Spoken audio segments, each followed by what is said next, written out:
어, 오늘 아침에도 지하철 놓칠까 봐 뛰다가 문득 그런 생각이 들더라고요.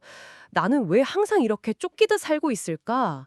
진짜 매일 시계 알람에 맞춰서 일어나고, 빽빽한 일정에 허덕이다 보면 하루가 어떻게 갔는지도 모르잖아요.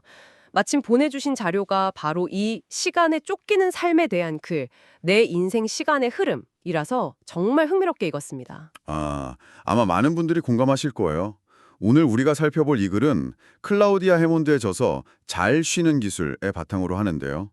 우리가 잃어버린 그 시간의 자연스러운 속도를 어떻게 되찾을 수 있는지 이야기하는데 이게 그냥 느리게 살자는 막연한 구호가 아니라는 점이 좋았어요.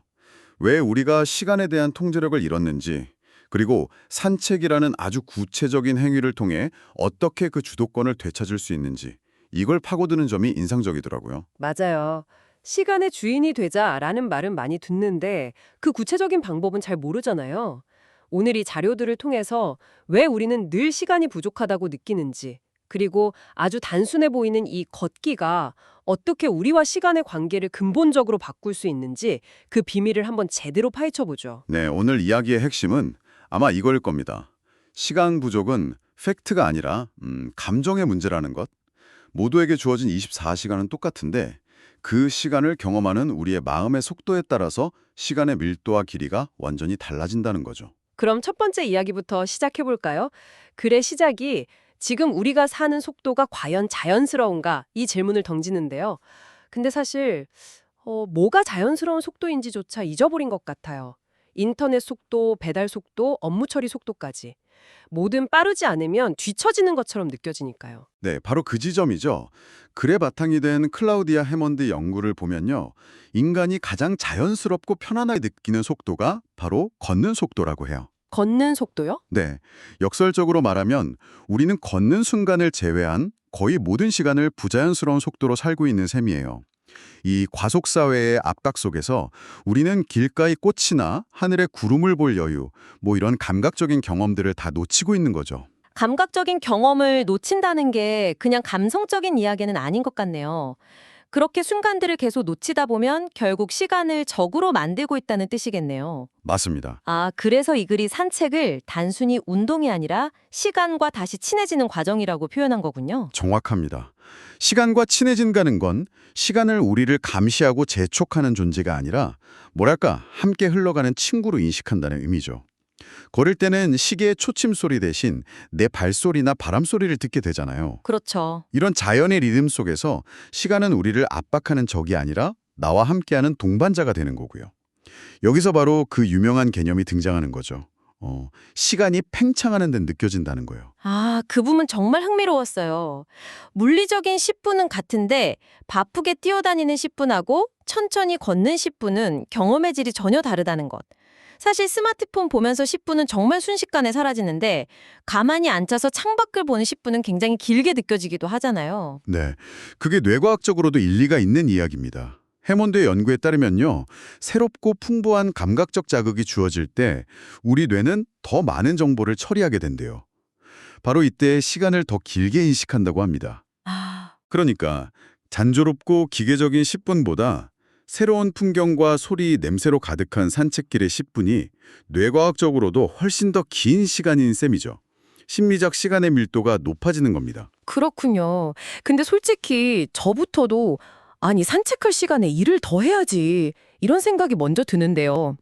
시간을 써서 오히려 시간을 번다는 게 언뜻 이해가 잘 안 됩니다. 그래서는 이 역설을 어떻게 설명하나요? 아주 현실적인 질문이세요. 그래서는 이걸 시간 낭비가 아닌 시간 투자라는 관점으로 설명합니다. 시간 투자요. 네, 30분 산책하는 동안 물리적인 시간은 사라지지만 그 대가로 우리는 훨씬 더 귀한 것을 얻는다는 거죠. 바로 정리된 생각, 회복된 에너지, 그리고 마음의 평온 같은 것들이요. 산책 후에 책상에 앉으면 산책 전 1시간 동안 붙잡고 있던 문제가 10분 만에 풀리는 경험.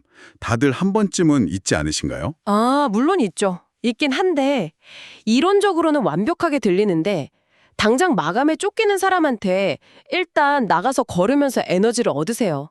이게 현실적으로 와닿을까요? 오히려 불안감만 더 커질 것 같기도 하고요. 좋은 지적입니다. 그래서도 무조건 느리게만 살라고 말하진 않아요. 인생에는 당연히 전력으로 달려야 할 때가 있죠. 중요한 건 속도를 조절할 수 있는 주도권을 내가 쥐고 있느냐는 겁니다. 계속 엑셀만 밟다가 번아웃으로 몇 주를 그냥 허비하는 것보다 의식적으로 30분 동안 브레이크를 밟고 숨을 고르는 게 장기적으로는 훨씬 더 빨리 가는 길이라는 거죠. 이건 선택의 문제예요. 불안감에 끌려갈 것인가 아니면 잠시 멈춰서 상황을 통제할 것인가. 그렇게 보니까 이해가 되네요. 마감에 쫓기는 그 불안한 느낌? 그게 바로 우리가 시간의 주인이 아니라 노예가 된 상태라는 걸 보여주는 증거군요. 그래서도 우리는 시간의 주인인가 아니면 종인가 이런 질문을 던지잖아요. 맞습니다. 우리는 보통 시간 관리 기술, 예를 들어 시간을 15분 단위로 쪼개 쓰는 법 같은 걸 배우면 시간의 주인이 될 수 있다고 생각하죠. 하지만 그래서는 그런 기술보다 선행되어야 할 것이 바로 시간과의 관계 설정이라고 강조해요. 관계 설정이요? 네, 시간을 더 잘게 쪼개 쓰는 기술이 아니라 시간과 건강하고 친밀한 관계를 맺는 태도가 먼저라는 겁니다. 그 건강한 관계를 맺는 훈련법으로 산책을 제시한 거고요. 특히 의도적으로 시계를 보지 않고 걸어보라는 제안이 되게 인상 깊었어요. 사실 스마트폰이나 스마트워치 없이 집 밖에 나간다고 생각하면 약간 불안해지거든요. 그렇죠. 바로 그 불안함이 우리가 얼마나 시계에 종속되어 있는지를 보여주는 겁니다. 그래서 말하는 시계 없는 산책은 시간에 대한 주도권을 되찾아오는 아주 상징적인 훈련인 셈이죠. 지금부터 1시간은 알람도 스케줄도 아닌 오직 나의 감각과 발걸음이 지배한다는 뭐랄까? 선언 같은 거예요. 시간의 노예 상태에서 벗어나 친구가 되는 첫걸음입니다. 듣고 보니 이건 단순히 몸의 속도를 늦추는 문제가 아니라 마음의 속도를 늦추는 훈련이라는 생각이 드네요. 사실 몸은 가만히 있어도 머릿속은 온갖 과거의 후회랑 미래의 걱정으로 폭주할 때가 많으니까요. 정확합니다. 우리의 생각은 글의 표현처럼 과거와 미래 사이를 너무 빠르게 오가느라 정작 가장 중요한 현재를 놓치곤 하죠. 산책은 내 발걸음과 호흡의 생각을 맞추게 함으로써 이런 마음의 질주를 자연스럽게 멈추게 하는 효과가 있습니다. 저도 예전에 한번 중요한 결정을 앞두고 머릿속이 너무 복잡해서 무작정 걸었던 적이 있거든요. 아, 네네. 1시간쯤 걷고 나니까 신기하게도 그 엉켜있던 고민의 핵심이 보이더라고요. 아, 정말 공감돼요. 걷다 보면 복잡했던 문제들이 별거 아닌 것처럼 느껴지거나 생각들이 가지런히 정리되는 느낌이 들 때가 많죠. 바로 그겁니다. 마음이 평온해지면 시간도 평온하게 흐르는 것처럼 느껴져요. 조급한 마음으로는 시간의 자연스러운 흐름을 절대 느낄 수 없으니까요. 이렇게 매 순간을 깊이 경험할 때 우리 삶의 질이 달라지는 거고요. 글에 나온 비유가 아주 인상적인데요. 10년을 살아도 아무것도 기억나지 않는 삶이 있고 1년을 살아도 많은 것이 기억나는 삶이 있다. 와, 그 차이가 바로 순간을 얼마나 깊이 경험하느냐에 달려있다는 거죠. 정말 그렇네요.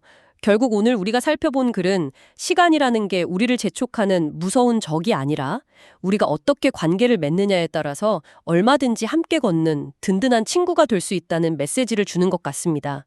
그리고 그 관계 회복의 첫걸음은 아주 간단하고요. 바로 느리게 걷기. 네, 거창하게 생각할 필요 없이 오늘부터 점심시간에 10분, 퇴근길에 20분이라도 의식적으로 산책하는 시간을 가져보는 것만으로도 큰 변화가 시작될 수 있습니다. 처음에는 어색하고 이 시간에 다른 걸 해야 하는데 하는 조바심이 들 수도 있겠죠. 네, 분명히 들 것 같아요. 하지만 그 조바심과 싸워 이기는 것 자체가 이미 시간의 주도권을 되찾아오고 있다는 증거입니다. 맞아요.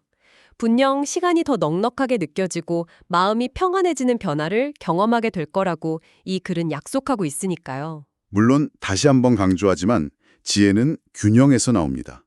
빠르게 달려야 할 때와 청창히 걸어야 할 때를 아는 것, 그리고 그 속도를 스스로 조절할 수 있는 힘을 기르는 것이 중요하겠죠. 여러분의 인생에 맞는 적절한 속도의 포트폴리오를 짜는 것이 핵심입니다. 정말 좋은 마무리네요. 마지막으로 이 이야기를 듣고 계신 여러분께 이런 질문을 하나 남겨드리고 싶습니다. 이 글은 산책이 우리의 시간 인식을 바꾸는 아주 강력한 도구라고 말합니다. 그렇다면 여러분의 삶에서 산책처럼 시간의 흐름을 긍정적으로 바꿔주는 자신만의 느린 행위는 무엇이 될 수 있을까요?